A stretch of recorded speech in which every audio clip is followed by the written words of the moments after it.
What's up, everybody? My name is Andrew Baines, and welcome back to another episode of Custom Journeys. My co-host Eli couldn't join me today, but we got a great episode planned for you. We're going to be interviewing Taylor Shead today. She's a CEO and co-founder of STEMuli. You can find out more about her company at STEMuli.net. That's STEMULI.net. And what her company does is provide an immersive environment for students to learn in the Metaverse. So they've really taken a gamified approach to allow students to engage and learn in a virtual experience. So please check her out. And also be sure to follow us on social media.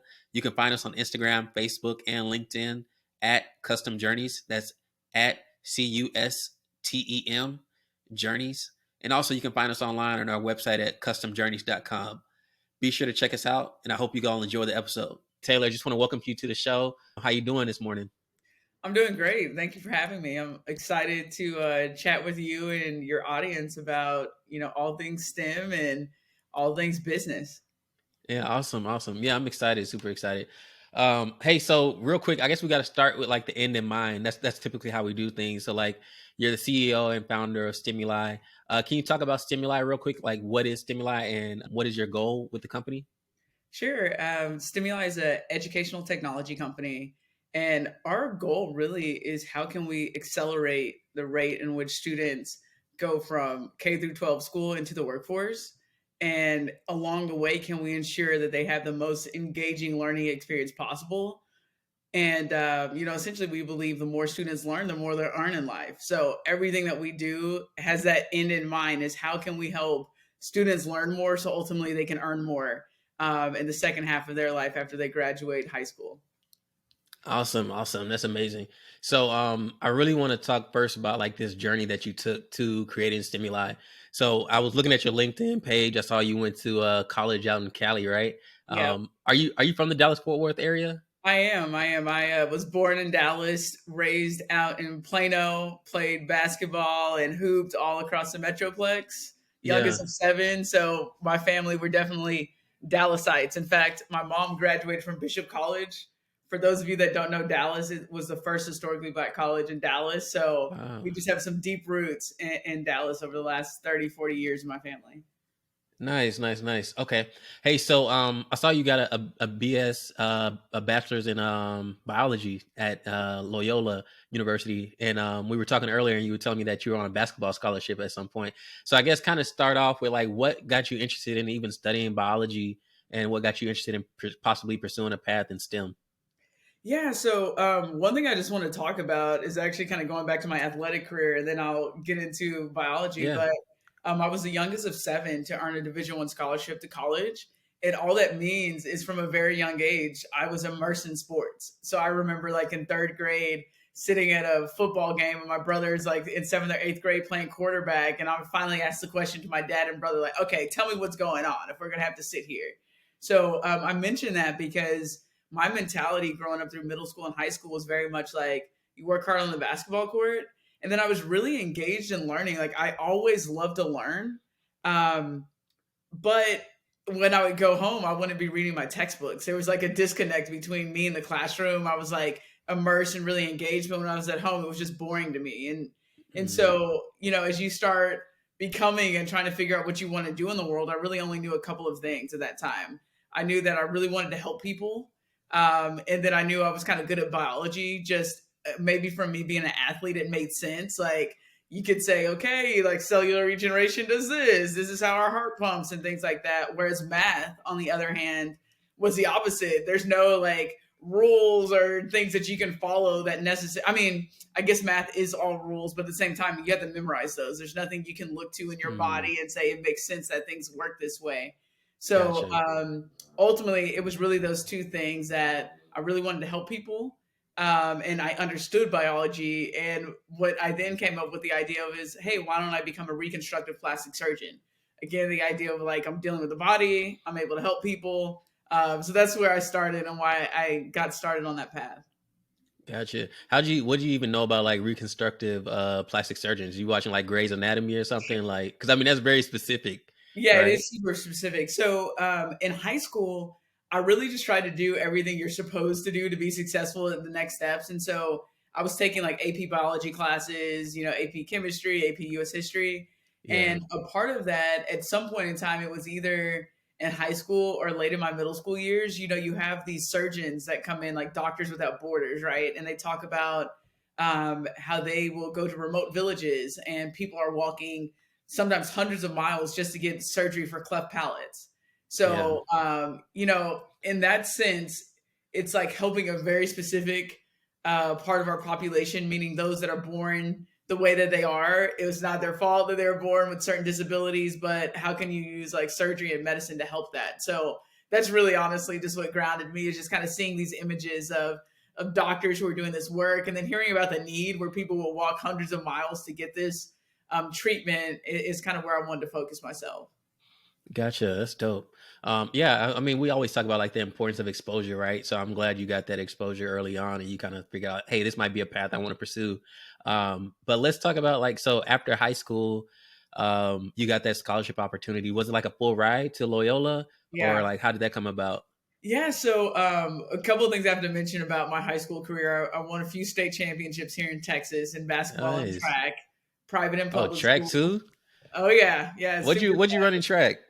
100, 200, long jump, 4x1, 4x2. Okay, so you fast. All right, that's Yeah, cool. yeah, I'm explosive.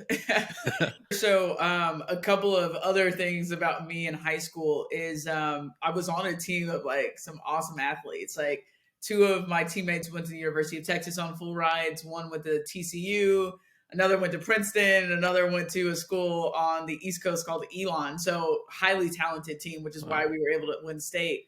But I mention that because I also really suffered from a lot of anxiety and a little bit of Mm, depression in high school.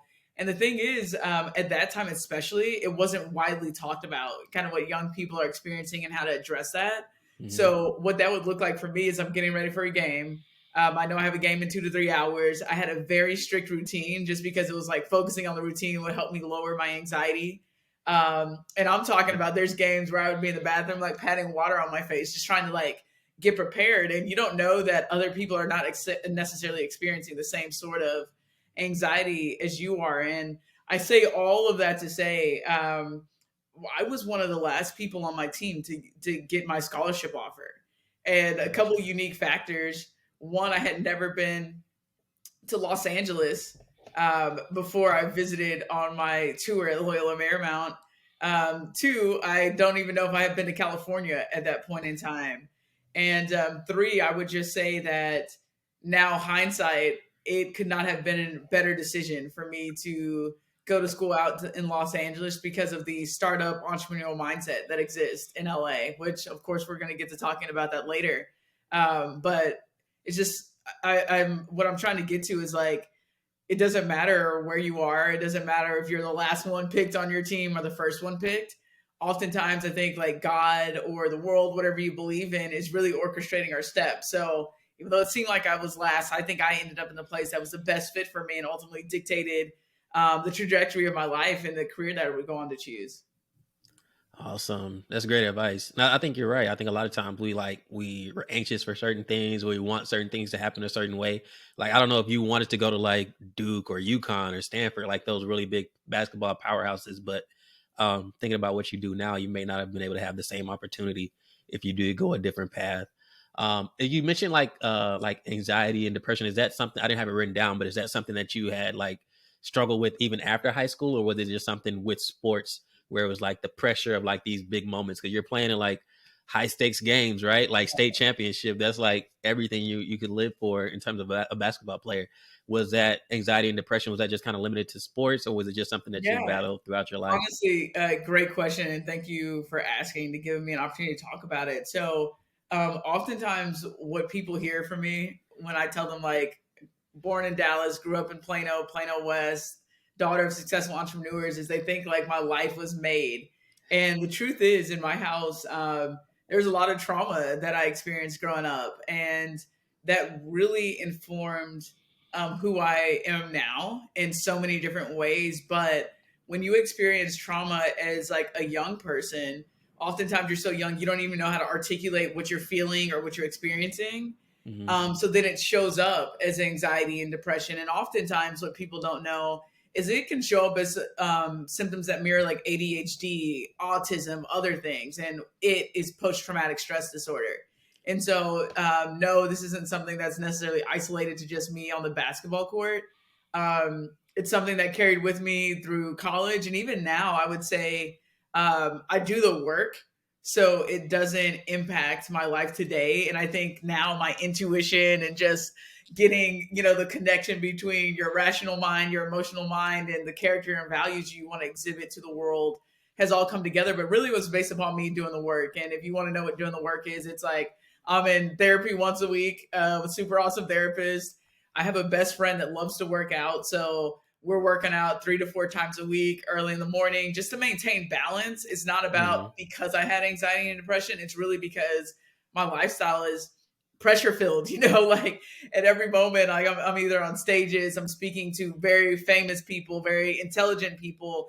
And it's so many things that come with that, just a vulnerability to be able to talk about something that you created from your mind and you brought into this world and you're putting it out in the world and you're getting feedback on it, and just to be able to stand up and not be scared of what they're going to say, or even if somebody doesn't like it, can you keep going? There's so many factors. And I know it's a really long answer to your question, but it's such an important topic that I don't think enough of us adults are talking about. So our kids and the next generation really knows what to expect mentally and emotionally from life.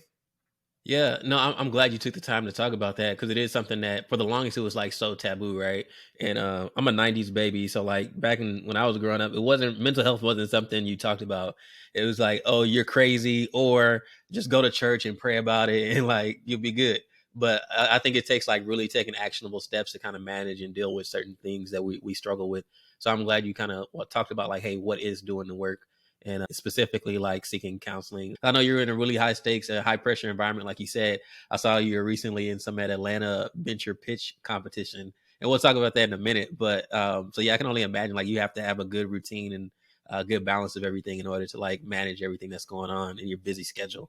And just to kind of tie who I am together, being an athlete as well, like what we know as athletes are almost like warriors. So it doesn't matter if it hurts, it doesn't matter if it feels this way, or you're not feeling good. Like you go to work and you keep working, and if you fall, you get back up. If you lose, you win the next game. You know what I'm saying? Yeah. So I think the athletic background that I have also helps with dealing with it, but it's really just a catch 22 because on one hand, it does help me persevere through things that maybe some others would not.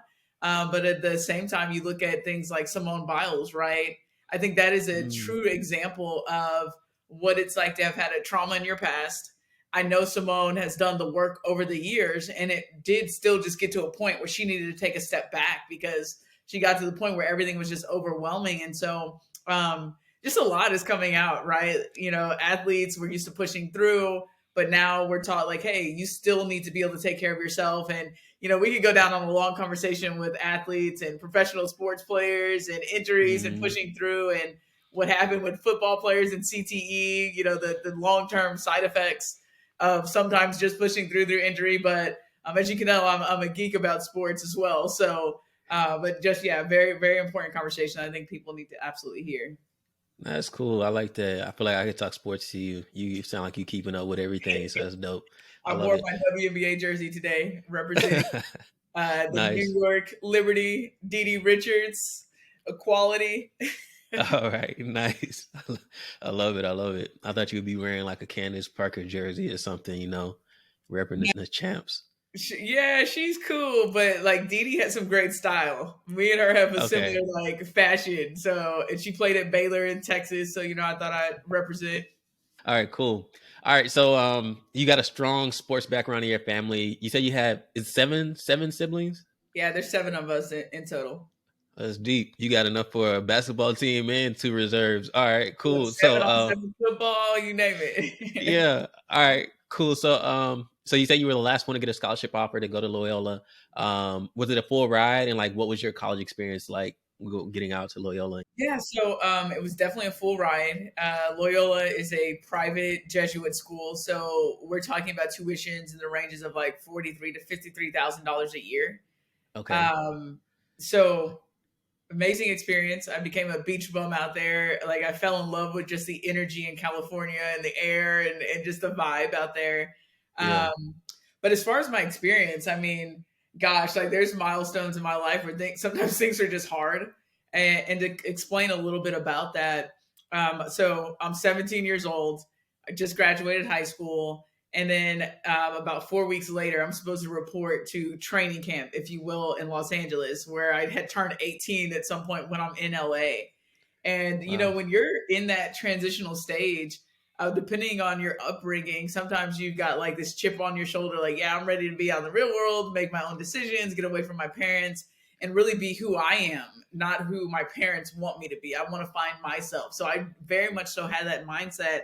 In a way, it was great. In a way, it caused a lot of like trials and tribulations for me. My recommendation to any young person is when you go to college and you get a little bit more independence, it's really not the time for you to withdraw from the people who had kind of like raised you and kind of led you to that point. At that point in time, you really do want to stay connected because there's just so many things you haven't encountered before. But getting out to LA, I mean, on campus, it was kind of like, since you're a 90s baby, you'll understand this analogy, but like in Clueless, how you have people like rolling around on skateboards, you have the palm trees, and the environment just looks Yeah. like it's so relaxed and fun. That's how my college campus was. I mean, it looked like a country club, everything was green, palm trees, people on bicycles, people on skateboards, just living their life in sunny California.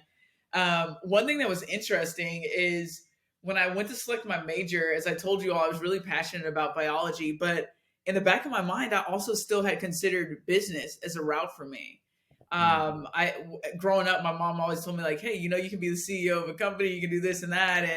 And when I went to school, the coach did something kind of interesting because my grade point average was on a cusp. They just put me in the science school versus like even directing me to business. And I feel like Mm. that's interesting because now what I know about myself is I'm wildly obsessed about business, maybe even more so than I was about science. So if you're a young person and you're an athlete, don't let somebody choose where you go. Like you really do the research, and no matter what it is, even if you're on the cusp of grade point average to get into a certain school, have those conversations and go after what you feel like you want. So just that side note. And then as far as my experience, I mean, you know how they say it was the best of times and it was the worst of times. Yeah. So overall, I mean, it was a balance. I just had it was hard for me to discover who I am. And when I say hard, it means I made a lot of decisions trying to find myself that eventually I ended up finding myself, but it's like I was hitting my head up against the wall, experiencing different things. So, again, in one sense, it was like the best of times. I'm in LA. I'm learning things. I have the independence I want. And in the other sense, I was isolated and I didn't really know who to talk to, even my teammates, about some of the things I had experienced because I didn't know if they had experienced the same, traumas and other things that I had. So, I can go more specific if you want to know about a certain part of my experience, but it was definitely a mixed bag of tricks, if you will. It sounds like when you went to college, you were like, "Yo, I'm gonna do this. I'm out on my own, independent. I'm gonna show them. I'm the youngest of seven, but you kind of got like a chip on your shoulder." So did you? It sounded like you kind of detached from your family. Is that kind of what happened? And then, I guess if you can kind of talk about like the importance of community and like Yeah. finding your tribe in LA, how did that kind of play out for you? Yeah. Yeah, I'm going to give you a really specific example of what I was kind of talking about with the whole discovering myself thing. So, I am a bisexual woman, and growing up like in Dallas, Texas, Bible Belt, I went to Christian schools Oh growing yeah. up. You just have this mindset of who you're supposed to be. And if you're not that, you almost are walking around with this shame of like, oh my gosh, I'm not like this thing that I was raised to be. And Mm. so when I went into college, I had a relationship with this girl, and the thing is, I wasn't telling anybody about it. So I wasn't telling my teammates, I wasn't telling my coach, my family, and so that was step one of isolation. And it was just because I was ashamed of who I was at that time. So then the next thing happens, when girls gossip and they would say like, "Oh, my boyfriend did this to me," or "Oh, my girlfriend did this to me," and their friends are like, "They did what?" So I didn't have that. So I was in a relationship with somebody that wasn't necessarily being the most awesome partner. And again, I didn't have the ecosystem and the people around me to say like, I don't think you should be treated that way. I don't think you should be dealing with that. So now you take this young person who's like trying to find their identity, they're isolated, and they are just left it up to themselves. And we don't know that much at 17 and 18. We know a lot, but we don't know that much. So recipe for disaster. But to your point about finding your community, that is such a critical point, because there are a couple of things that were really positive from even that relationship and even friends that I built when I was in LA. Gotcha. So my partner at the time, family was also very entrepreneurial. And so together we were like, let's start this business. And in fact, she had a mentor that came into her life that was giving her like the playbook on, here's what a successful business looks like. Here's how you can build a services business. Here's how you can do this and that. And he just laid out a template for us and said, think about your own personal experience and how you can apply that to this template. The other person in my community that was very impactful was a best friend I had met at the time in Los Angeles, who was a software engineer. I'd never had a friend that was a software engineer. So as I'm thinking about trying to solve problems in education, I would keep going back to my friend and be like, can you do this with technology? Can you do that? And one day he told me, Taylor, stop asking, can you do this and that? The truth is, your creativity is the only thing that limits you when you're starting a technology company or enterprise. Technology can do anything that you wanted to do. You just have to figure out how to build it and execute. And the last point I'll make on that, because I think I'm missing one critical part of this story, is because of all the factors that I shared with you all, from PTSD to like going out and being very isolated to kind of discovering my own identity. There was a period of time in my sophomore year where I literally eventually just stopped going to class, and it was really driven based upon anxiety and depression. Like I felt like my team, my coach was kind of doing things to humiliate me in public. Then I felt my teammates had started doing things to humiliate me as well, or just like weren't respecting me as much as they had initially had. And so at a certain point in time, like you slowly stop going to class and you just tell yourself like, I'm going to catch up. I'm going to catch up. I'm going to catch up. And the truth is, eventually, like you can't just catch up. So I failed 4 out of 5 classes that semester.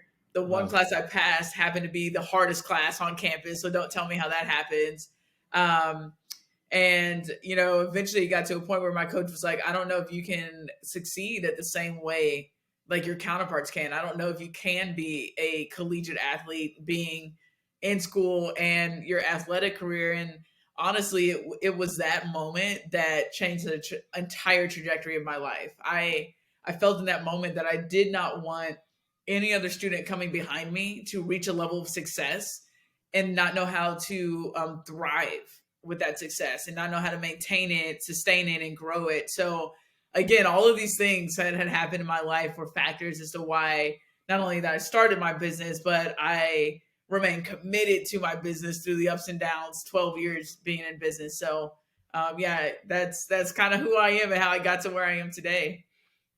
Nice. Yo, I love that you shared that story. I mean, there's so much that you could take away from it. And I can only imagine like what you were feeling. Cause I mean, I'm born and raised here in Houston, so I know like the strength of the Bible Belt. My dad's a preacher, so I'm familiar with black churches and like all that pressure that comes along with like fitting a certain mold. So I can only imagine what you went through. But I think it sounds like you took a lot away from it, from those experiences and those trials and tribulations. So let me pick up the story. Let's pick up the story from there, where you talked about you failed 4 of 5 classes, right? It's like, dang, like, is this for me? Like, what happened after that point? Where like, did you lose your college scholarship, your full Yeah. ride, and then you Yeah. drop out of school? Did you graduate? What? So at that point in time, I ended up losing my scholarship. And what tripped me out about that is I was kind of on this probationary period where my coach said, look, Taylor, just like, you know what you need to do. Your grades need to be in the right place. Do that. And like, we will discuss what happens next. And so I committed myself, and I literally was making like, I think I had almost straight A's going into the next semester. And I missed one meeting with the academic advisor. And um, this story I'll spend a little bit of time on because, you know, we make these memories that stay with us for a lifetime. But I go to practice one morning, and the coaches decide at practice, instead of like being traditional practice, we're literally going to scrimmage the whole time. We're going to start off like 1-on-1. We're going to go 2-2, 3-3, 4-4, 5-5. I was on the sideline the entire time. And what is ironic about this time period is I had really started to excel as an athlete. Like all the anxiety that I talked about, I had experience as a high schooler had Yeah. started to leave me, and I had really started to build my confidence. So the player that I always had the potential to come, I'm really right stepping into that. But because of all these other things in my background, not focused, my grades had fell right at the point in time that my athleticism was really taking flight. So I'm sitting on the sideline. I'm just like, what is going on? And that's humiliating, right? Like you know something's wrong if you're not being called into a drill and everybody else is. And so the team went up to do weightlifting after, and the coaches said they needed to talk to me. And essentially, Mhm. they were just like, "We don't think they were like, we don't think you can succeed at the same rate that your other counterparts can." And they were kind of like, "Well, what's going well for you now?" And I'm like, "My grades are going well. That's what was supposed to go well. My grades are going well." They're like, "Try and hold on to that."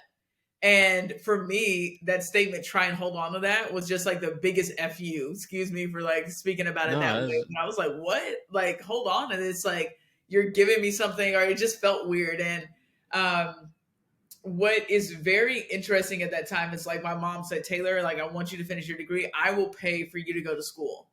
And so I was doing that. My mom was like paying 13,000 a semester cash for me to go to school, but at the same time, I had really, really fallen in love with the idea of starting my own business because it wasn't dependent upon so many other factors. Like I didn't have to deal with this coach who was like acting this way to me, or like I didn't have to be humiliated and try and operate with my teammates and hold my head up and act like I was still proud of myself. I could just work, and I could see whatever work I put in, there was an immediate like impact and result. And so that just took a hold of me. And I would almost describe it in a similar way, like you heard of like Mark Zuckerberg leaving Harvard, or any of these guys that dropped out of school. It was like there was nothing that fascinated me as much as just taking on the world and figuring out how to start my own business. yeah. Hey, that's amazing. And it reminds. I just had a conversation with a guy yesterday, another guest, and I don't know. Do you follow anime at all? No. Yeah, a little bit, a little bit. Okay, so he gave the analogy of like Goku and Dragon Ball Z, and he was like, "Hey, when he had to go to Super Saiyan, like I'm nerding out right now." But anyway, you had to go through some traumatic experience to push you to the next level and help you ascend. And I mean, I think everybody or a lot of us have those traumatic experiences that like they seem like, oh man, like nothing is working out the way I wanted it to. This is not the way I planned things out. But in that moment, you find something within yourself that's like it sends you to another level that you didn't even know you could reach. And for you, it seems like that that FU moment with the coach was like one of those moments where it's like, yo, all right, I'm gonna show you. Like you found something that you're really passionate in and really excited about, and you have the opportunity to pursue that. And I'm glad you did, or we wouldn't be here. So Yeah, and, great. and just one more thing on that, like my college teammates, we still follow each other on social media and everything, and they're all doing great and amazing things, like having families, having kids, working in education, working in different things, pursuing their passions. But what is interesting is because of that moment in my life, as far as the level of impact, like broad impact, I would definitely say that I'm the one that's driving for like this monumental change in the world. And so, just saying that to the audience, that you never know why you're experiencing something. And early on, I was taught, instead of saying why me, almost looking at the situation you're experiencing as like an opportunity. Like I was selected for this. What can I bring out of it? So yeah, failure really is never what it seems to be. It's almost about how the perspective you have on it, and absolutely what you do after. Awesome, awesome. Okay, so we kind of man, shout out to your mom for dropping like stacks on your education. I was looking up Loyola this morning, and I was like, yo, it says it's 70 grand for like tuition before any kind of aid, and then like 40 grand after aid. So I'm like, okay, definitely couldn't have been able to go there, but I'm thankful that your mom kind of was like, yo, I'm gonna support my baby in all her future endeavors. Since you stopped the story like about your passion, since we're at this point where it's like, hey, you're passionate about business. um I saw that you at some point you worked as a sales rep, right, for a Mhm. education software company. Is that kind of like the genesis of your interest in business, or kind of take me to like the starting point where you're like, hey, this is like the first business idea I got, and this is kind of Yeah. where we went from there? Okay, so there's this gentleman by the name of Walter James who was mentoring my partner out in Los Angeles. And so we get to the point of the mentorship where he's like, y'all need to start writing your business plan down, like put it on paper. And so the first idea that I had is I wanted to help students in Africa with remote instruction. Okay. It's amazing where we are now, like post 13 years later. But the idea was like understanding that there was limited Wi-Fi access. It was Hmm. almost a system of like, you go to this place that does have Wi-Fi access, you download your instructional materials. When you're at home, you can operate them offline. So I was on the trajectory of thinking start a nonprofit and do work with kids in Africa. And then someone in LA by the name of Bruce Barber told me, Taylor, you're looking at Africa, like there's problems here in America in our school systems, like research here. And so it was easy to do the research and see where the US was in comparison to other countries, other developed nations in Hmm. math and science. And so at the time we were like 27th. Generally during that time, that documentary Waiting for Superman had just come out to talk about like the whole charter school lottery. So that's what got me focused on education in America. And then the last really important point is I had another mentor by the name of Ibrahim Abbasi that said, okay, Taylor, if you start a nonprofit, you will forever be constrained by almost the salary you're making at that nonprofit. What I recommend that you do is start a for-profit business, make your money, and then you can start as many nonprofits as you want. And it's funny because we get asked all the time, are you for-profit or nonprofit? And it's like our mission is very nonprofit like, but our drive is very for-profit like. So, those three critical points that these mentors mention, talk to me about, uh, change the trajectory of my life. And then just other thing that important to mention is like, okay, so now I'm starting a business for-profit education in America, and I'm in LA. And I was introduced to a gentleman by the name of Greg Bestick, who was the president of the Learning Company at one point in time. So since you're a '90s baby, think Carmen San Diego, Okay. yeah, and then Reader Rabbit.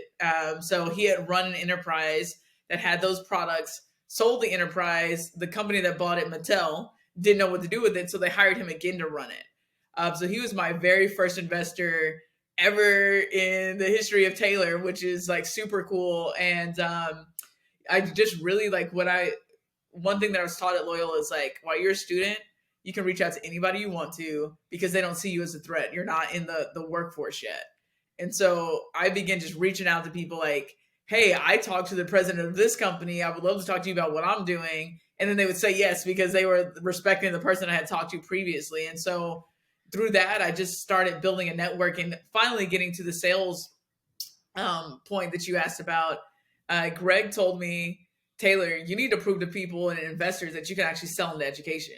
And so what I would recommend you do is like go prove you can sell. And so I developed a relationship with a company by the name of Define STEM, where I would sell their product in the schools and I would get like 40% commission and they would take 60%.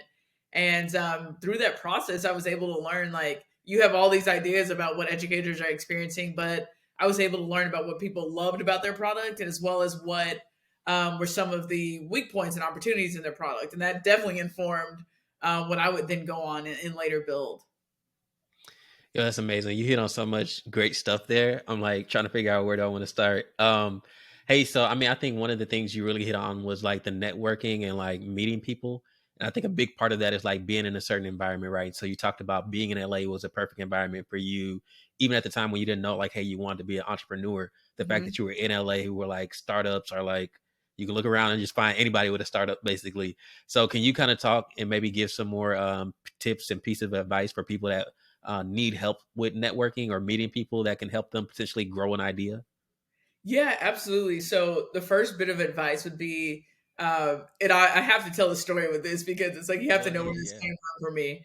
So I'll say the advice and then I'll tell the story. So the first advice is you definitely need to have an elevator pitch. You need to be able to articulate like at the drop of the dime who you are and what you do and what you're passionate about. So one thing that I would do is I would literally almost everyone I would meet in LA. So keep in mind, LA is like the entertainment capital of the world. People are normally introducing themselves saying, I work here, but I'm trying to do this in music or entertainment, acting, directing, whatnot. When they meet me, I'm like, I'm Taylor Shead. former collegiate athlete. And oh, by the way, I'm really passionate about education and technology, and I want to develop a way for people to access, their education 24/7. And so already I'm standing out when I'm introducing myself to people in LA, because it's like you're not talking about the same things that we're talking about. So the story that comes along with that is another mentor in my life is a gentleman by the name of Michael Dodds. And Okay. he's somebody that was in real estate and had developed like Pebble Beach Golf Course. At one time, he chaired the Academy Awards. He was like the chairman of that board. And he just recognized talent in me. And Michael's like a really, really dope guy. He's like a 60, at the time, he was like a 60, late 50-year-old white dude. And he would literally just like take me and my partner up and down the California coast, introducing us to as many people as possible. And every time we would be going to the meeting, he'd be like, Taylor, what's your elevator pitch? Have your elevator pitch ready. Taylor, we're getting ready to go to lunch meeting. Every time we're at a lunch meeting, you ordered a different drink. Pick one drink you're going to order. At the time, it became vodka Collins was my drink for lunch. But he was like schooling me and gaming me up on, networking and hustling in the business. And I mean, so thankful for all the mentors I've mentioned on this call. But with him, he was introducing me to like Chinese billionaires that I would talk to with a translator sitting Wow. there. Or, he introduced me to the guy that eventually introduced me to Define STEM. He introduced me to former IBMers. So like every person you meet can also really matter. And that's something that I think people take for granted. Every relationship you can develop can not only like offer value to you, to that person you're meeting, but to the world. And that's something not to overlook. You meet somebody today who might be a secretary somewhere, and 5 years from now, they might be running the entire department. So that's also something just to keep in mind. Like there's no such thing as like, oh, I only need to network with these people who have been where I'm going. Mhm. One thing that my mom has told me is you're always pulling somebody up that's behind you. There's always somebody that you're looking in the eye that's right alongside you in the journey, and then there's always somebody that's pulling you up. So there's we should be humble in this walk, right? And just like be there and be open minded for almost every encounter you can have. You never know what it's going to turn into. Gotcha. That's great advice. Yo, you got some heavy hitters for some mentors. I mean, like I don't know them personally, but just like hearing about like the situations that they put you in and the advice that they gave you, like it seems like you got like even though you didn't study business, you got like a crash course in like business planning, networking, all of that. So that's really dope. How did you meet? I know you met one of your mentors through your partner in college. How'd you meet like Michael and the guy at Mattel? How'd you meet those guys? So it probably was something like I was introduced to an accountant that had done a lot of work in transactions, and then he introduced me to Greg Bestick, which was the Mattel guy, the learning company gentleman. So it was very much just still really based upon networking, and that's the beautiful of your circle. You know how they say like your network is your net worth. That's Yeah. absolutely true. And I just happen to be really lucky that all these experiences I'm talking to you about happened before I was even 23. And I'm Okay. 32 now. So like we're just like I did the I'll give the analogy of LaMelo Ball. I definitely just prepared my own way, and I like to think that I benefited from early exposure, putting myself out there, and yeah, just really just diving in and not being scared to do that. So all of this was like during college or like right after graduation? This was during college. This was Wow. just like I was in Los Angeles for 6 years, so from let's say 2008 to like 2013ish, it's just Okay. happening the entire time. Yeah. Gotcha, gotcha. That's amazing. All right, cool. So you mentioned that you like your mentor, Mr. Dodd introduced you to the Defined STEM guys, right? Is that kind of like so that was like your introduction into like the sales world? Is that kind of how you landed that first job? Just from like networking from him Yeah, with and him it over was dinner or outside something? sales. Like it was pretty much like hiring me as a consultant. I definitely wasn't, reporting anywhere 24/7 working for the company, but it gave me the Gotcha. freedom to sell their products, make a little money, and also just continue doing my thing. Awesome. Okay. Yeah, that's great. You got a lot of experience, like just learning like how the educational system works, right? Because I think we all have ideas about certain things, but until you get your hands dirty and get it in it, you're not gonna really know like how the thing works out. Yeah, Um, absolutely. okay, cool. So throughout this whole time, you were like, "Hey, I'm perfecting my pitch, perfecting my idea, all those things," and you're also working as like a sales rep. What's kind of the next step from there after you leave Define STEM? Because I saw you started another company before Yeah. STEMuli. So how did that kind of work So out? I had actually started the company John David Enterprises before I started working at Defiant STEM. Oh, So okay. that's one thing. And then two, I got to the place where I'm living in California in a 1 bedroom apartment and I'm paying like $1,600 a month for rent. I'm living really close to the beach and loving it. But, my parents were like, Taylor, you're spending so much money. Your company is not necessarily generating just loads of revenue. And my dad told me, Taylor, when he moved his business from California to Dallas, that the world changed for him. And so my mom and dad literally said, look, you have one of the biggest school districts in the world for sitting right here in Dallas. We have a lot of relationships, like move back home. Yeah. It was actually funny. At one point in time, my grandma would be like, your mom would really love it if you move back home. I'm like, I know, grandma, I'm doing my thing out in LA. And grandma said, all right, well, I'm going to pray about that. And like when grandma prays about something, it turns out that way. So I moved back to Dallas in 2013. And that's right around the time I started working for Apple as well, which is Yeah. really important because at working at Apple, I learned a lot about culture. And that's one thing, like if you're a young person, oftentimes you might not associate culture with businesses, but you need to understand what their culture is like and what is culture is like. How do they treat one another? If someone does something wrong, how are they disciplined? How are they hiring? Are they looking to hire diverse people, all people, or does it only look like one thing? How are people dressing, showing up to work? All these things are a part of culture that a lot of times aren't talked about with young people. But the other very, very important milestone of what happened in 2016 was so now we're like kind of fast forwarding. So started working at Apple in 2013, fast forward to 2016. Through that Mm. time, I had been developing relationships, but I was called because somebody saw my profile on LinkedIn and they said, I see you have a technology business in Dallas. We're opening up this new program. It's called Pathways to Technology Early College High School. And what we're doing is we're taking as many corporations as we can find in Dallas, partnering them across 20 high schools with the goal of can we accelerate the time it takes a high school student to get into the workforce? So in this program, you have students who graduate high school with their associate's degrees and workplace learning experience, meaning they've been mentored, they've had internships, they've actually been on the job at major corporations before they graduate high school. So that program started in 2016, and we were invited as industry partners. So I'm in the classroom every Friday working with these students. In fact, one of the people that work for me now, I met his freshman year in high school.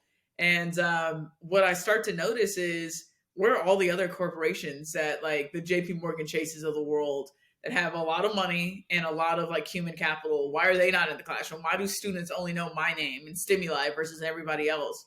Um, and it was simple. It's like it's hard to leave your 9 to 5 job and get into the classroom, especially if you had to drive like an hour to get to that classroom. So our first product we developed was a virtual mentorship and internship product that allowed virtual corporate mentors to engage with high school students. And the first mentors on our platform were Accenture and Microsoft.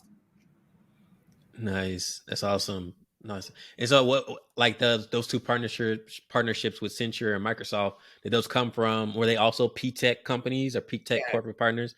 All right, so yeah. you already had like an inside track on So there, right? I'm just going to continue to kind of give names because names are so important. Like people should be Yeah, yeah, yeah. recognized for what they're doing while they're alive. So the Ramel Mitchell and Deanna Noggles are, Ramel works for Microsoft and Deanna Noggles works for Accenture. And Okay. Ramel and Deanna are super, super dope. They're both African Americans. Ramel runs Microsoft Los Colinas, but just for context, last year he won the Founders Award, which only 12 people at Microsoft win a year. So, like, just to give you context as Wow. to who this guy is, and Deanna is almost the same thing at Accenture. She's like, at the head of their Dallas office, and basically both of them are in charge with how Microsoft works with public institutions across the state of Texas, and in Ramel's case, across 17 states.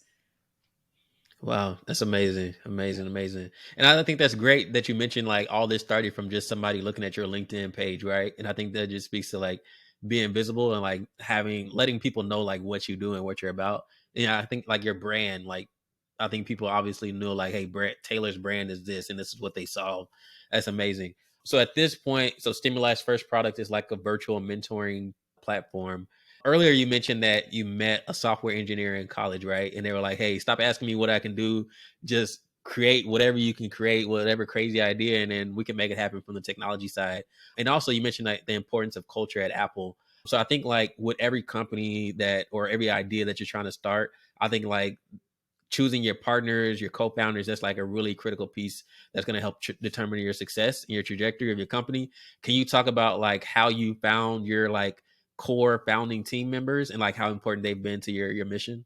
Yeah, absolutely. Thanks for the question. So, working at Apple, what would happen is like you're meeting these people who are like super passionate about something. So they're geeks about something no matter what it is.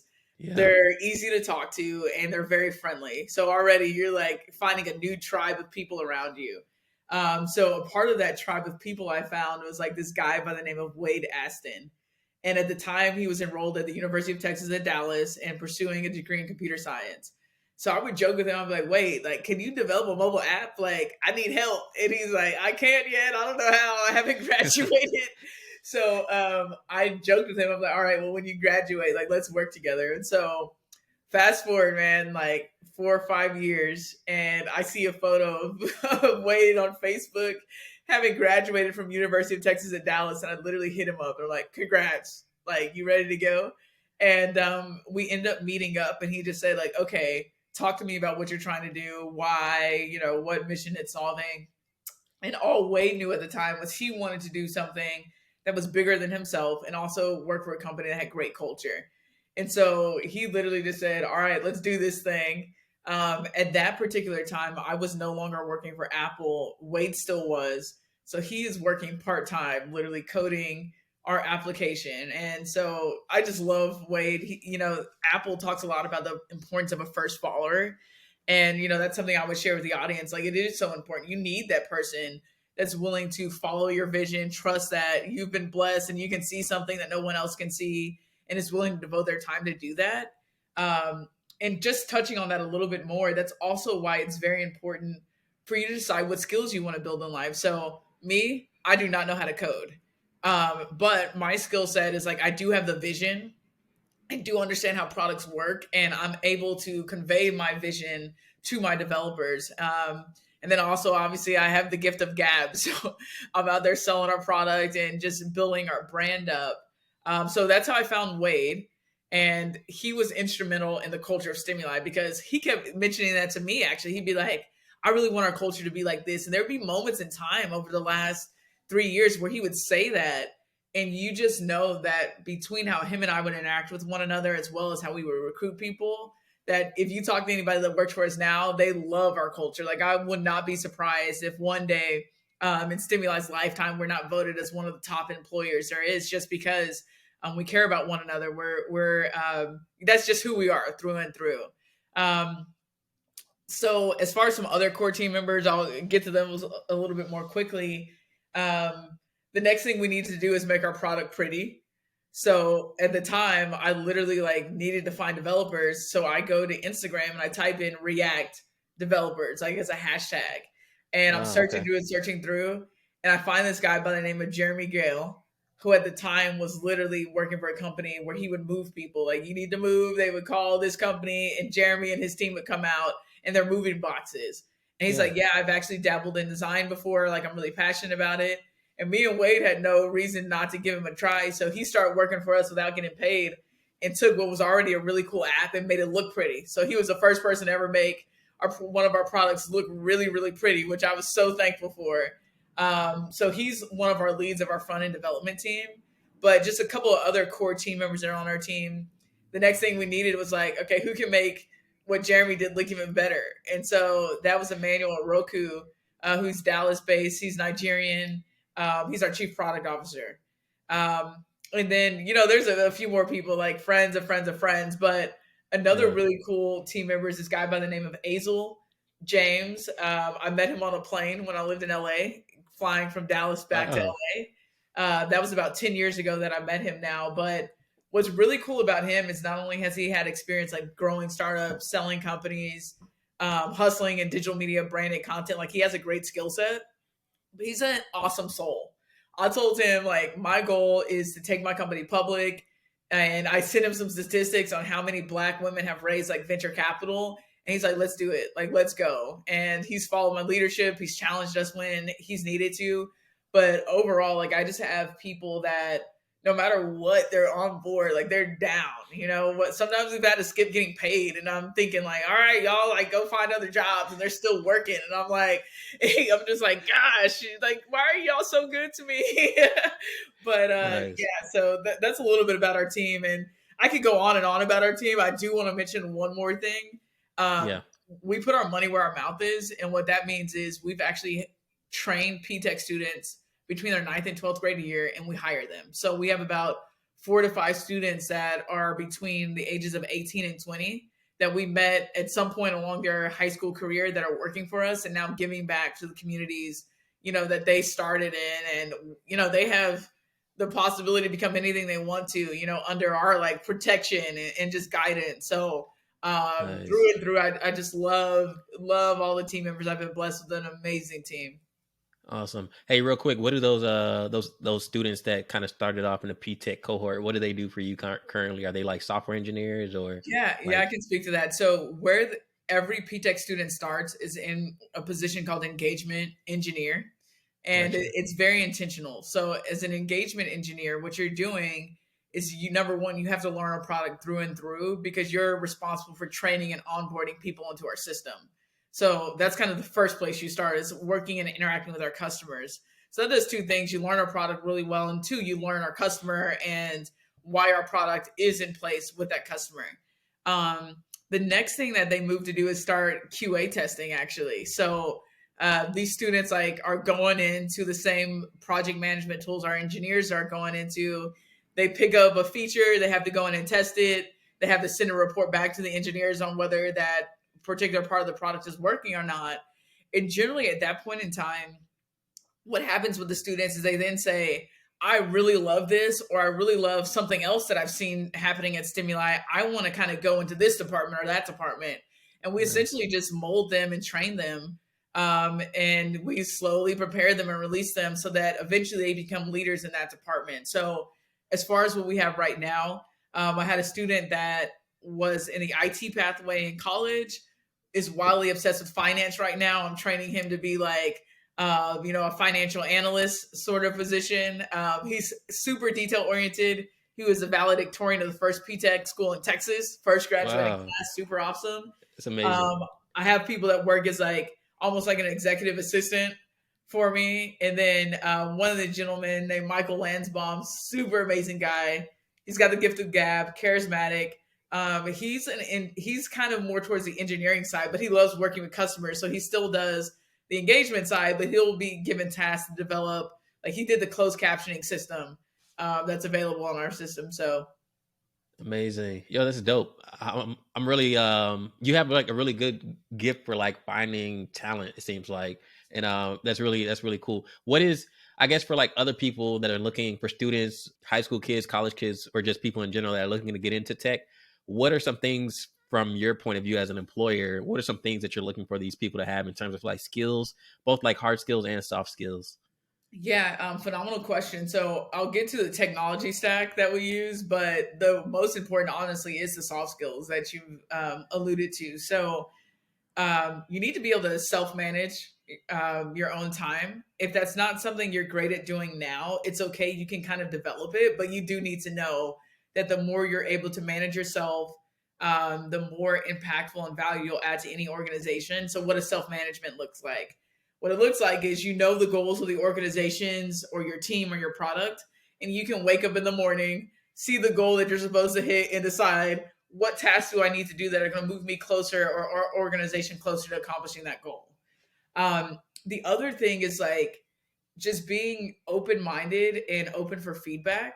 So if you see something, you need to say something. If something can be improved, you need to know number one, have the communication skills to bring it up in the right way where you're not making somebody like too defensive or where nobody's Yeah. hearing your point. Um, So it's a little bit of communication, but you also have to be able to receive feedback as well and just be open minded to diverse perspectives. And then detail oriented is so important. So important. Like I'll go into some of my designs for my design team and I'm like, oh, what are y'all looking at? Like, this is what we're doing. Like, do you see this detail? Like, I want you to look at that detail. If you're analyzing that detail and you can look at what's in front of you right now and also keep those goals in mind as far as like where we need to be tomorrow, then I'll Yeah. love you to death. I tell Wade, you know, my co-founder, Wade, we always have to be able to handle what's happening today, but always keeping our mind on tomorrow. And there's no in between. You can't just focus on today and you can't just focus on tomorrow. So the ability to do that and have fun, have a sense of humor, laugh. That's cool for us too. And as far as the technology stack, MongoDB, Azure is our back end service. You know, Okay. we're building in Unity on one side, React Native, JavaScript. So C Sharp. If you have any of those skill sets, then we can definitely leverage your expertise. Dope, dope, dope. Yeah, I'm a little familiar with Unity. I dabbled in like video game development back in college. Back when Unity you could like script with like JavaScript. So it was fun, but I'm glad you listed those like soft and hard skills. And I think it kind of boils down to like people want to work with people that they enjoy being around. And Mhm. so like I think that's a big component of it. And then of course all the other things that are really important like detail oriented and so on and so forth. I'm looking at the clock. All right, so coming up on the hour mark, I want to switch to something like some really like I want to basically get like a crash course in business from you because Okay. you seem like you got like a lot of knowledge and I just want you to kind of pour into me into the audience also. So you kind of talked about somebody on LinkedIn finding you and saying, hey, you have like your potential industry partner. We're trying to get you guys in the classroom and help the kids in the P-Tech program. Can you kind of walk me from the process of like business plan to product? Like for somebody that like has an idea, like anybody can make a business plan, right? It's like, okay, Google, figure it out. I mean, some are better than others, but take me from the step like where you went from, hey, here's my business plan to improve education system to like making a product. Like what steps did you take and what advice would you have for others who are trying to do something similar? Yeah, the first thing is your business plan is a living and breathing document, just like your business. So it has the right to change almost on a daily basis. So number one, don't have the idea in your mind that you're just going to write a business plan, you follow that plan, and then there's your business. That's almost not at all how it works. I think the business plan is just a guiding light where you can set some goals, is where you want to be. You can set almost like from a scientific method, you're like setting some hypothesis. Like I think this is the Yeah. problem. I think this is the solution. Here's how we're going to attack it and sell it and reach impact. But so that's one part about your business plan. The second thing is, so really what you're asking is like, how do you take something from an idea in your head to getting it out in the world, right? Yep. So I would say that um, there's a lot that you have to do, but I'll just mention like a few high level things. One is you should do a self analysis. So you want to get into a business that does X, you want to achieve Y and Z. What skills do you have that you can bring to the table that can do X, Y, and Z? And then what skills will you need around you that you do not have that can do X, Y, and Z? So in my particular instance, like my background is not finance. As I've mentioned to you all before, I'm not a coder. So having somebody in finance and coding is absolutely essential for our business to run. So just staffing your weaknesses is one thing that you'll need to do. So write your business plan, understand it's a working document. Two, analyze what your weaknesses are. And then three, you need to start recruiting whoever would be your first follower that is maybe one of those major pieces that's filling that weakness. The next thing that I would say is everybody you meet when you make an introduction, you again have that elevator pitch down, even if it's not extremely long, but just let them know like who you are and what you're here to do. Um, and three is like get out and do the work. Like don't Yeah. sit in your office and like that's in my opinion, like that's not necessarily a business. It's just like thinking about what can be done. The maybe one of the best pieces of advice I can give everyone is the sooner you get started, this is the sooner you'll know if your theory is right. So as soon as you get started, you'll start to find out like, yes, is my idea actually solving a problem? Or you might learn more. You might have thought something was the biggest problem, but as you are sitting there and witnessing the problem, you figure out actually that's not the problem. This is the problem. So my solution needs to be around solving this thing. So get out and do the work. For me, that looked like volunteering and service, honestly. But do the work so you can start to establish product market fit, and listen to what you're hearing. So just because you're in the room doesn't mean you believe what the people are saying or you're actually letting it resonate. Try and be as observant as possible, because oftentimes I think what people think about is like, I need this really big solution. But in all actuality, if you can find like this big problem and it's a simple solution, then it's going to be easier for you, just as far as like how many resources you'll have to spend in solving that problem. And then there's obviously like so many different things I could say, but you want to get your ideas out of your head and on paper. So Yeah. as you start to recruit other team members, it's easy for them to pick that idea up and run with it. It's a challenge even for us today, like sharing information and making sure everybody fully understands like what's happening next. So that'll be a challenge. Get your branding right. Like if you can't pay somebody to develop a website, Squarespace is where I started developing my initial websites, but have your email address that's at your domain. Go ahead and get your URL, get the website up and going. But I think the last thing that I could say, because obviously there's so much, is like obviously relationships are important. There was a lady at Dallas ISD by the name of Dr. Usama Rogers, and she's awesome because she's like super, she's got her stuff together. She knows what she wants to do. She knows what her organization wants to do. And I would go talk to her like, hey, we really want to do this thing of virtual mentorship. And she'd be like, I don't know if we want to spend money on that right now, Taylor. And then like, I would go back to her and I'd be like, here's what I'm seeing. Here's what happened. And she'd be like, okay, all right, all right. If you want to do something for me, this is the problem I need you to solve first. And then we can talk about that other thing. And so just the importance of like, you got to align with people that have already reached further points in their career than you have, because they're going to have to open the door for you. I mean, I'm going to have to open the door for other people, but people definitely happen to open the door for me. I needed that first yes. Dr. Rogers was one of my first yeses. Ramel Mitchell was one of my first yeses. So you need to find people like that. You need to be in rooms with people who, if they say yes, it's actually opening up to an opportunity. So anyway, I've said a lot, but I hope that's helpful just as far as like getting No, out there and trying to be who you are. yeah, that is. I mean, like, I feel like everything you just broke down is something that like somebody could just take that clip and just like hit the ground running. And I think it's a lot of good advice that I can take from that personally myself. I just have one last like question, trying to move quickly, about the like starting a business. So you had the idea to make like the virtual platform, and you were also like talking to Dallas ISD about, hey, this is what I want to do. Did you already have like a product in place, or the product didn't come along until like you sat down with Wade and were like, hey, this is what I want to do? Are you on board? Like, how did that kind of work out? We and Wade had started developing the product. Like we wanted something to show. And so some of our initial meetings with Dallas ISD, we were actually showing a really ugly product. Like that's another thing. Don't expect your first product to be super pretty. It's almost impossible.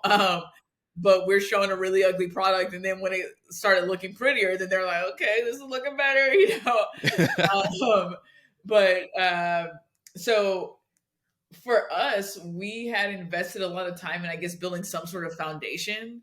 But Hmm. as soon as we got paid, we invested that money right back into more product development. So you don't have to wait till you have a complete product to talk about, people, which is, I think, like the question you were getting at. You absolutely don't have to wait. In fact, my team jokes at me, in fact, like, Taylor, you could sell air, that wasn't even here yet or whatever. But yeah, you got to be able to talk about what you're doing no matter what stage it's at, for sure. That's great. Yeah, I think a lot of people are shy about like building in public. So I'm glad you mentioned that. Like, hey, like you got a little ugly baby starting off, but you keep working at it, grow it, and over time it's becoming this beautiful product that you've made. Real quick, let's switch to perfecting the pitch. You consistently mention the importance of pitching. I saw first question, I just want to know like how your experience was. I saw you recently went to Atlanta to do like a 3-minute pitch for the Venture Atlanta pitch. How was that like experience going overall? Yeah, so I definitely will take a second to talk about Venture Atlanta. Number one, let me tell you how I found out about it. Networking. Weston Betts at Silicon Valley Bank here in Dallas was like, have you ever heard of Venture Atlanta? I'm like, no. It's like, apply to it. I know somebody on the board there. Let's see what we can make happen. So one thing is like, I found out about the conference just through somebody here in Dallas. The second thing is they take you through these coaching sessions, which are immensely powerful because they know that your pitch needs to be 3 minutes. So you get on the call with them and like you try and do a pitch in 3 minutes and they literally help you. They're like, that is too complicated. I need you to like break it down like this, this, and this. Like you just need to say this. All you're trying to do is get people interested. So immensely thankful for the pitching sessions that I had with that group. And then as far as going out there, I just want to set the scene. As you can tell, like I'm a storyteller. I like to fill some details in. I like it. So anytime it's a venture capital conference, which means there's a lot of men, there's a lot of white men, there's a lot of men that are just dressed in black and navy suits. And for me, when I show up in a room, I'm like, I'm not like y'all. I'm not going to even try and be like y'all. So you will not see me in a black or navy suit at a conference like that. So I show up and I bring my full self. I might have a hat on. I might have one of my suits on that's like brightly colored, but that's just who I am. So I do show up in rooms, even though other people are different than me as I am. And then as far as the actual pitch, so I was practicing the 3-minute pitch. I wrote it down and I get on stage and I want to say I got lost in the sauce because I'm just on stage. I'm talking to the audience and like, I know what I'm talking about. So I'm like, I have to explain this to y'all the way that it needs to be explained. And the funny part about that is like, I go through the first 2 to 3 slides, which are really focused on the problem and why we're doing what we're doing and the solution. And I look down and I'm like, oh my God, I only have a minute left. So at that point in time, I don't know if I chuckled at that point in time, but like I go through and I start speeding up as I'm talking. And then I look down again, it's like 20 seconds left. So I'm like, oh my God, I got to get through the end of it. So it was just funny for me. Like, I think things are a challenge. So it's funny for me to like, all right, how am I going to do this? But we did get so many people reaching out after that pitch, telling us whether they had just experienced virtual learning and they were loving that someone has finally went there to really try and solve the problem of student engagement. We met a lot of venture capitalists, and I'm proud to say now that I'm hoping to close a deal with a venture capital firm out of Atlanta that's super, super cool. And it all happened based upon that conference. The way I'm judging success from that conference is if I close capital. So far, it's looking like it's successful, and I would recommend anybody that's looking to really get themselves out there to do it.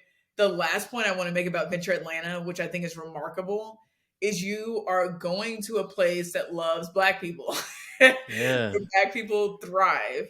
Yes. And so I can definitely tell there's a difference in how the conversation feels when I'm talking to VCs that invest in the Southeast and Atlanta in particular versus some others that I've talked to. And so I love Atlanta and really happy about Venture Atlanta. But yeah, it was a very successful conference. And, I'm a big supporter. I'll continue to promote the work that they do.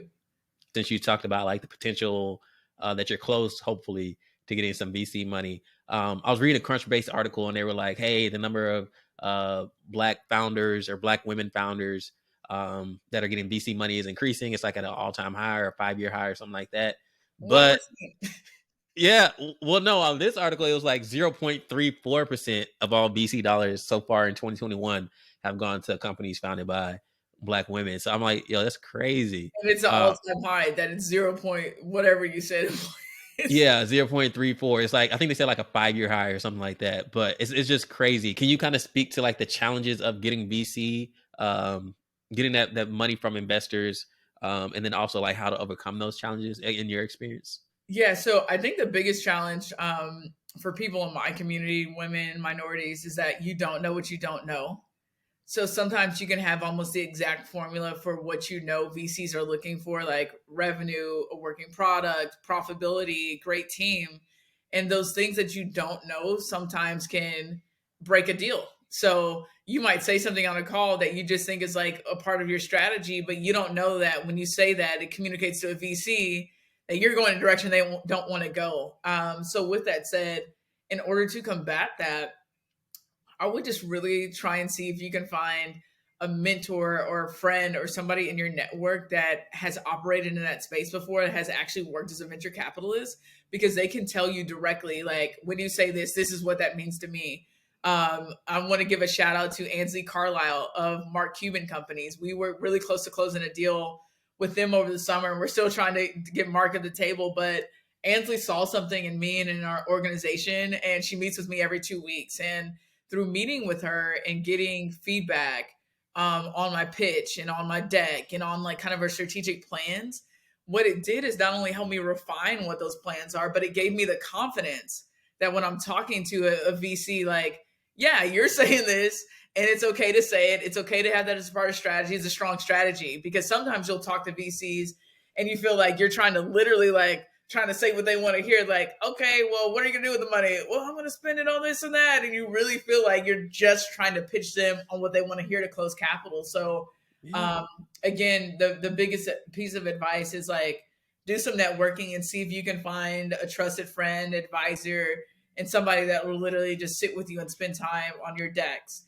A couple of other things is you want to use the tools that other successful entrepreneurs are using. So like DocSend is something that I upload my investor decks and any documents I'm sharing with people to, and it's expected in the industry. So it looks good when you're mirroring that. DocSend also allows you to see who is looking at your materials, so you can follow up or just kind of track the success of how your outreach is going. And then Calendly has helped me. That's kind of aside from raising VC capital, but you just want to use tools that help you be more productive and help present yourself in the best light. Let's talk a little bit about lifestyle. Like one of the reasons why I really push STEM is because like the number one, the projects that you get to work on and all the innovation that comes along with it. But then two, I mean, being a STEM professional, you get high paying salaries. And I mean, I think life can be hard, but if you have more money, makes things a little bit easier. Can you speak to like the what you've seen in your experience in terms of like the lifestyle? It doesn't necessarily have to be just your salary or something like that. It can also be just like opportunities to travel or anything like that. So can you kind of speak to your lifestyle that comes along with Sure. being, and yours might be a little different because you're an entrepreneur. So it's kind of like, oh man, it might Yeah. be more dynamic, but I'll Yeah. just kind of open the floor to you to kind of speak about it. So let's just first talk about like STEM. If anybody listening is considering getting into computer science or anything that has to do with IT, cybersecurity, design, mobile app development, there it's such a lucrative career for one of two reasons. One, there's a deficit of qualified employees entering that workforce. So what that means is if you go to apply for a job and you have the skills you need, 9 times out of 10, like it's really would be on you to get the job. It's not that people are not looking to hire.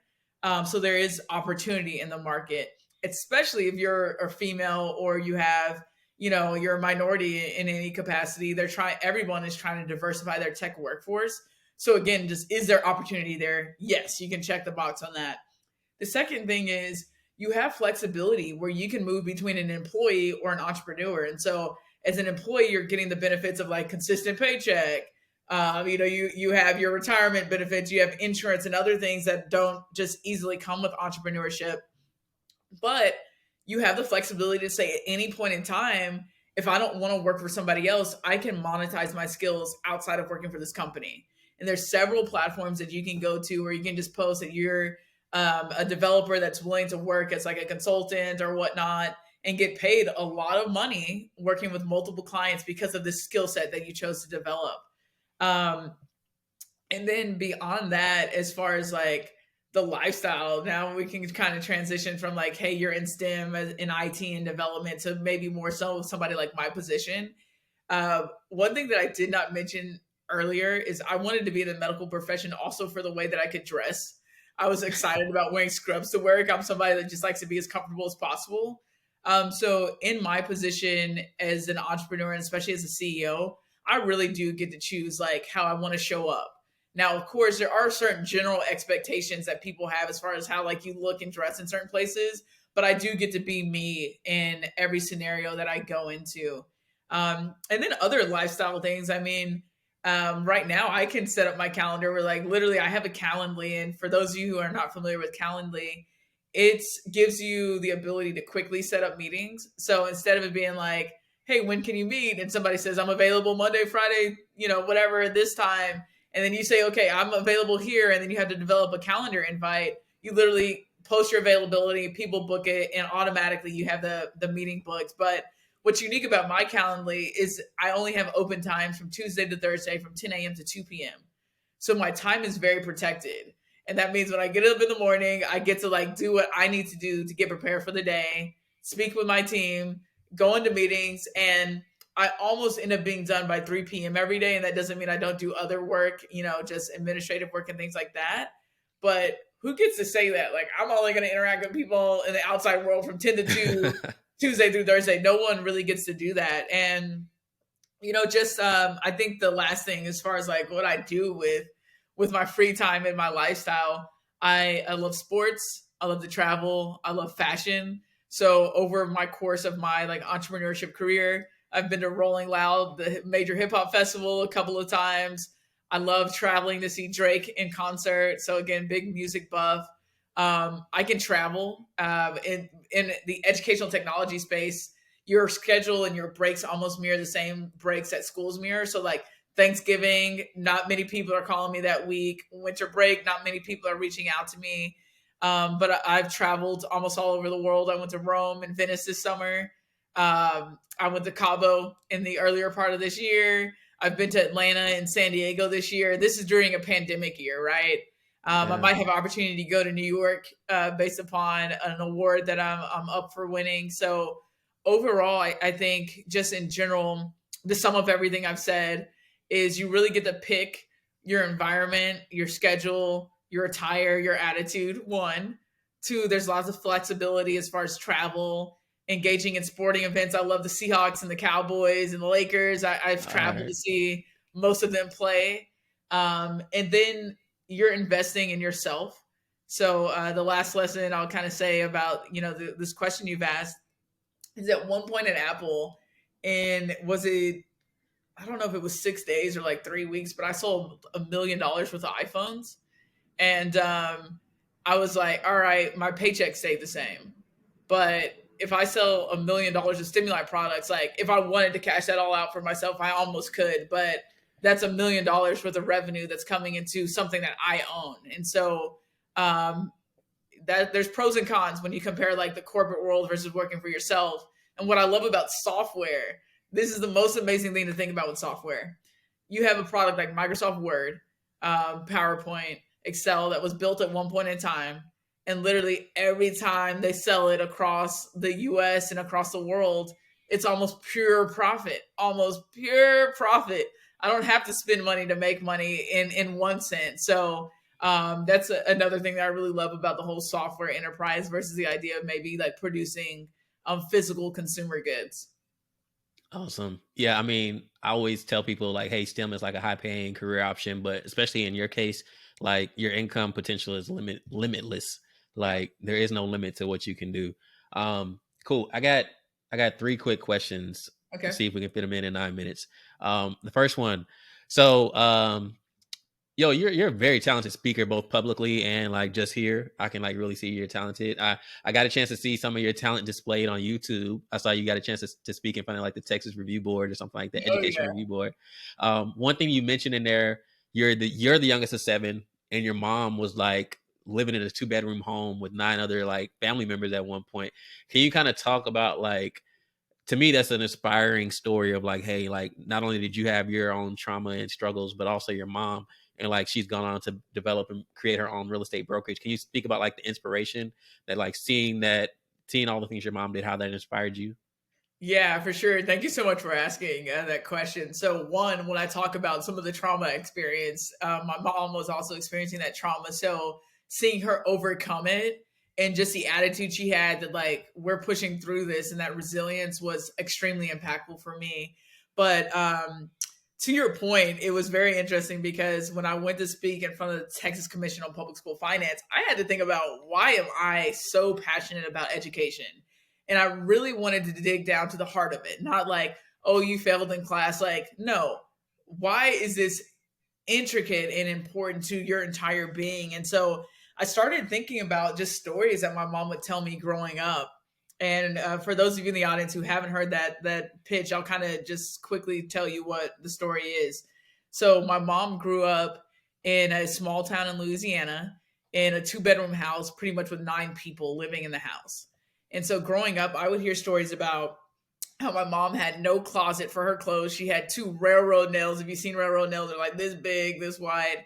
And she would hang all of her dresses on it. And she might have had like 3 to 4 dresses, I think. And they were always starched and very clean because that's all she had. But she still was going to represent herself really well. And essentially, what my mom had, again, talked to me about growing up is like, Taylor, when desegregation happened, I went from a school with all people looking like me who really challenged me to become what I later became, but we didn't have new textbooks. So it wasn't until I went to the desegregated school with my white counterparts that I knew new textbooks even existed, that I wasn't sitting there looking at a book that had 50 names that had filled it out over the previous 50 years or whatnot. So, what is really cool about life and who we are is that we're not like spontaneous. And what I mean by that is my grandmother was a successful entrepreneur. She only had an 11th grade education.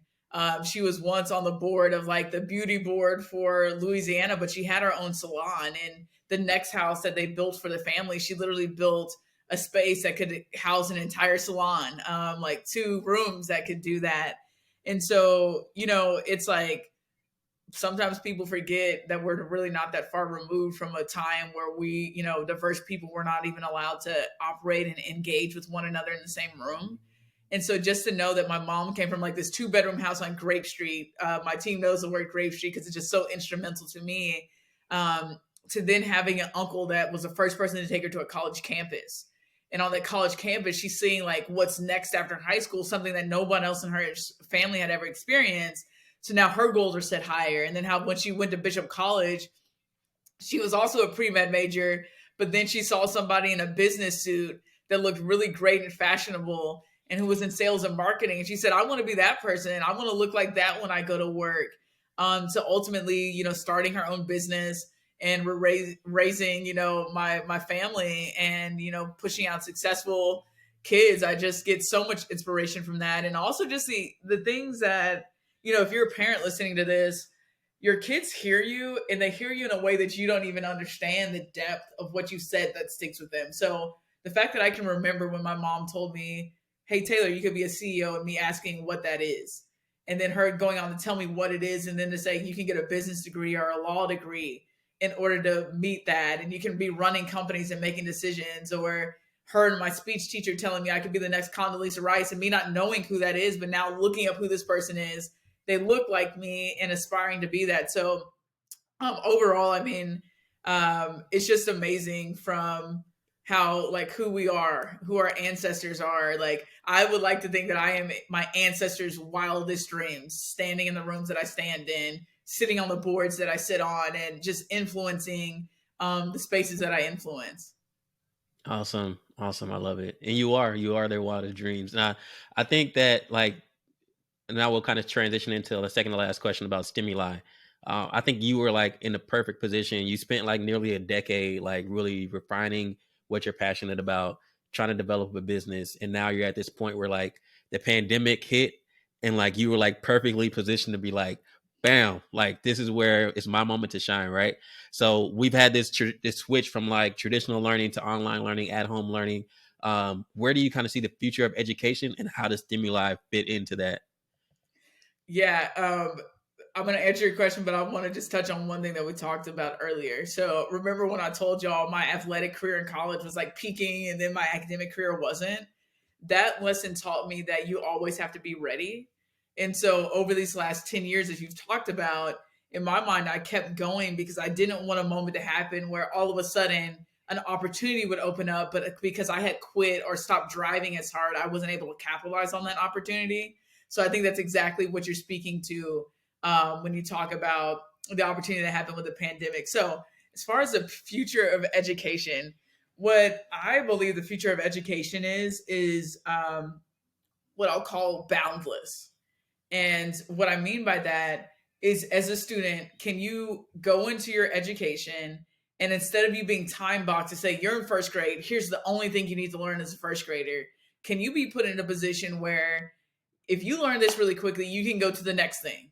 And if you learn this really quickly, you can go to the next thing. And ultimately, could you end up being like Caleb Anderson out of Atlanta, where you're 14 years old and you're attending Georgia Tech, getting a degree in aerospace engineering. So one part about the future of education is that I don't think it's going to be bound by these constraints that it has traditionally been bound upon. Like, you're in this grade and you have to reach this level. That's going to change over time, but it is changing.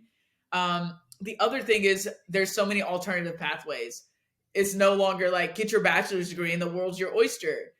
Some people need to go on and get their PhD. Some people can participate in programs like PTech where they don't even have to go to a 4-year university, and they can get a job working at Accenture or STEMuli one day. And then the last point, and there's so many trends that are changing in education, but it's really the idea of invisible learning. So how can learning be so engaging and so fun that you don't even know that you're doing it? So now, where does STEMuli fit into all of this? I want to take our company STEMuli public. What we have done is we have built a student learning experience that can enable students to do exactly those 3 points that I mentioned before. The idea that they can accelerate through their education as fast or slow as they want to. The idea that as soon as they're ready to access college courses, they have the ability to access online college courses through our platform. And 3, the invisible learning aspect is we built our platform and our student learning experience in the same exact platform that Mark Zuckerberg is talking about building his Metaverse. We use Unity, which is a video game. So the difference between what we did versus all of the people that came before us is we stopped kind of dabbling in gamification and video games, and we literally went all the way there. So students download a video game app just like they would download any other desktop application or mobile app on their phone, and they enter into a world where they're completely personalizing their avatar and saying, here's how I want to show up in the world. And then from there, they're able to engage in learning experiences in a 3D classroom or in this virtual metaverse that's almost endless as far as what you can teach a student. So I give the example of, what if students could go back in time and attend the Million Man March and talk to Martin Luther King, and they can see the environment, and they can feel the energy in this virtual world in a way that we can only talk about in textbooks and videos today. So it's very real that the way we navigate the internet is changing. And what's super exciting is, my company is at the forefront of deciding how the way we navigate education is going to take place. And just, some recent things that we've been kind of put in the spotlight for, the Center for Education Reform and Global Silicon Valley venture capitalist firm announced an award for a $1 million prize to transform education. It's called the STOP Award. You have to look up what the acronym STOP says. It's pretty cool, but we're one of 20 semifinalists to that award, and I fully expect that we'll take it home as the winner. And so what we can see is it's really cool to actually have built a product that you can say no one else on earth has done this. And as an entrepreneur, oftentimes you think that what I'm doing is so different, and what you find out is you're really not doing it. You just might have a different strategy. But as of today, we are leading the forefront of innovative education. And, our challenge for tomorrow is I'm going to convince brands that they need to trust STEMuli, because Facebook has proven that they can't be trusted. So, our goal is to attack the same cool things Mark is talking about with Meta from an education perspective. And we're the first mover advantage. And so now it'll be on how fast we can build the capital and continue to produce great intellectual property to really just take on and lead that market. That's amazing. Amazing, Taylor. Yeah, when you were talking, I was thinking about when you gave the example of like going to the Million Man March and seeing and talking to Martin Luther King. I just thought about like Ready Player One. Like, I don't know if you've seen that movie where like you can basically like be any avatar, interact with people. I think that's like super cool. And like you can learn in outer space or whatever virtual environment you want to create. So congrats on that. I think and that's just amazing. one more thing you can do, like imagine in this world, students, one thing I did not mention is this learn to earn model, similar to Axie Infinity, where every time students go to class and turn in homework and do study halls and create content, they're rewarded with tokens that they can use for digital rewards and incentives in their avatar. Over time, those tokens will convert to micro scholarships that can be used for college, or that can be used as fiat money out in the world. And so think about a student in this world earning money, deciding they want to buy a plot of land, having to go through the transaction of what it's like to buy a piece of real estate, and then ultimately learning about investing and financial literacy in a way that's just not taught in our classrooms today. So, the power to do that to the masses, to rural communities, to underserved communities, who parents, uncles, aunts are not talking to them about those things. It's immense. And accessibility and digital equity is really what we're all about. And just the opportunity of what happens when you drive change. Like, what happens when, like, there's 155,000 students in Dallas ISD alone. What happens if we prepare all of them to get jobs in IT? All of these students, we know 90% of them are economically disadvantaged, who are living below the poverty level. What happens? Like, the world has changed. If you even change that one school district, the entire world has changed. So with technology, there's no reason why we can't reach the world and then drive change. It's like generational impacts. Yeah. Awesome. Yo, that's amazing. I'm excited for you guys. I mean, that sounds really cool. You're making the educational experience more exciting, but then also like making it more practical and relevant to like today and what the world is today. So good luck, man. And I hope I can like help you guys, support you guys in any way possible. I got one last closing question, and I'm really interested to hear your take on this because you're in such a unique space where you're interacting with students every day, and then also you're a full-time entrepreneur. So this is like our infinity gauntlet question. Well, essentially, like if you had your own infinity gauntlet and you can just snap your fingers and implement some kind of change that would result in more Black and Latino kids pursuing STEM, what would you change? And so it can be anything. Like it can be like a government policy. It can be like a person or whatever. What kind of change would you implement? Well, I just got chills thinking about the possibilities, but what I'm going to say is going to sound so elementary, but it just shows you where we are. Um, Access to the internet is like a basic human right now. Like, it should be, it's not.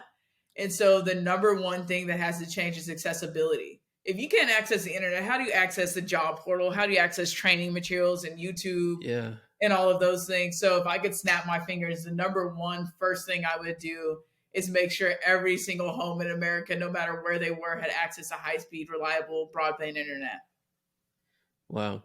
Yeah, that's powerful. And I think a lot of us take it for granted. But I think like when the pandemic hit, there were a lot of kids that got left behind because it's like, yo, I don't have a laptop at home. I don't have the internet at home. So I think that's really important. And then if you look even beyond the states, you have like Africa and countries in Africa, countries in Asia, whatever.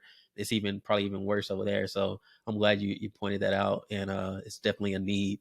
Um, Yo, Taylor, this has been dope. I've enjoyed myself. I feel like I learned a lot about business. I feel like I'm ready to like go grow this podcast, and then also I'm excited to see all the things that you and STEMuli are gonna do. Um, yo, I'm trying to see if I can like invest some money at some point before y'all like take off and like I'm trying to hit it. But yeah, we'll talk some more offline. But I just want to give you the floor one last chance if you want to like say anything or provide any closing thoughts before we end the episode.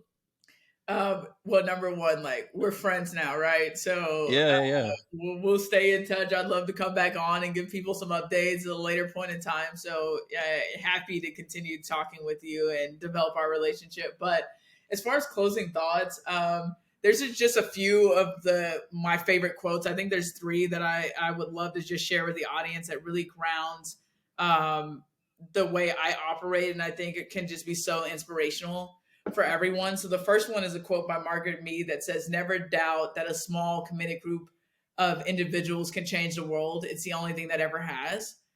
So number one, don't Yeah. underestimate yourself, even though everybody else in the world might underestimate you.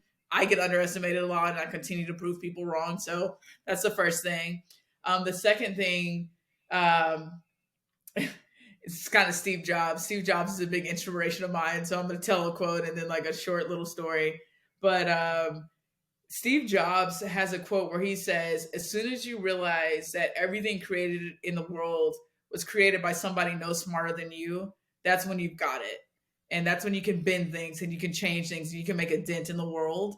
And so no one else is better than you or worse than you. Really, it's just like if you're touched in your heart, if you've experienced something that has impacted you or your family, you can find a solution. Those who are closest to the problem are closest to the solution. So the next wave of really successful entrepreneurs, I believe, will be coming from diverse backgrounds, because the problems for people that don't look like us, a lot of them have already been solved because of that, the access to capital. But just believe in yourself and don't think that somebody else is more equipped to do this thing than you are. If you believe that, then it's true. If you believe the opposite, then that's true.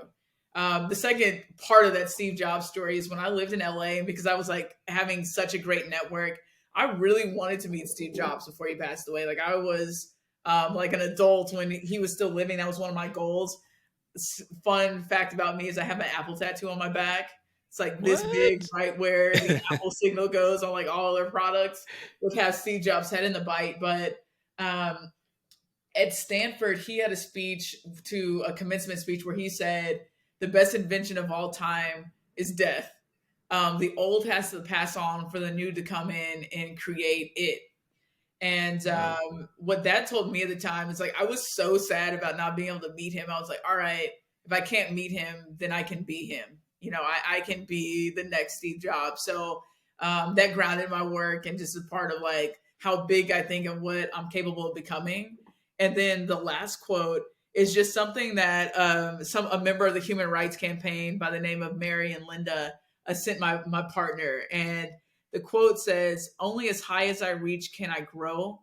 Only as far as I seek can I go. Only as deep as I look can I see. And only as much as I dream can I be." And that's by Karen Raven. And for me, that just says like almost everything that you need to know about like who Yeah. you are and what you can aspire to be. So anything's possible. Anything is absolutely possible. And I have people in my life that exhibit that. There's a guy that's really close to me by the name of Jim Keys, who grew up in a house without running water and became the CEO of 7-Eleven and Blockbuster. Who's a close friend of mine. He flies all around the world in his private jet all the time. He has so many amazing, beautiful houses. He's a great person, but he literally came from nothing. And no one else in his family had graduated, I even think, high school before he had. So just dream big. You can do it. You can do it. And there's people in the world that are here to help. So that's what I'll leave the audience with.